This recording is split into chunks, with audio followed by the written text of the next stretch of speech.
ان ممالک میں جو ظلم و ستم ہے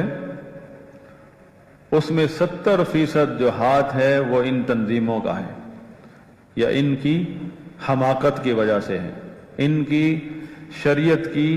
مخالفت کی وجہ سے ہے۔ بہرحال سبب کوئی بھی ہو، ہمارے مسلمان بہن بھائی وہ پس رہے ہیں ظلم کی چکی میں، لیکن اس کا سبب جو ہے ہمارے اندر مسلمان موجود ہیں، اور یہ لوگ الزام لگاتے ہیں حکومتوں پر، فوجوں پر، جبکہ یہ تنظیمیں بذات خود اس ظلم و ستم کا سبب ہیں۔ وہاں بستیاں کی بستیاں ملیا میٹ کر دی گئی ہیں،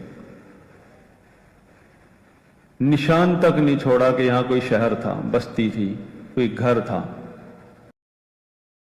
ان ممالک میں جو ظلم و ستم ہے اس میں 70% جو ہاتھ ہے وہ ان تنظیموں کا ہے، یا ان کی حماقت کی وجہ سے ہے،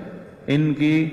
شریعت کی مخالفت کی وجہ سے ہے۔ بہرحال سبب کوئی بھی ہو، ہمارے مسلمان بہن بھائی وہ پس رہے ہیں ظلم کی چکی میں، لیکن اس کا سبب جو ہے ہمارے اندر مسلمان موجود ہیں، اور یہ لوگ الزام لگاتے ہیں حکومتوں پر، فوجوں پر،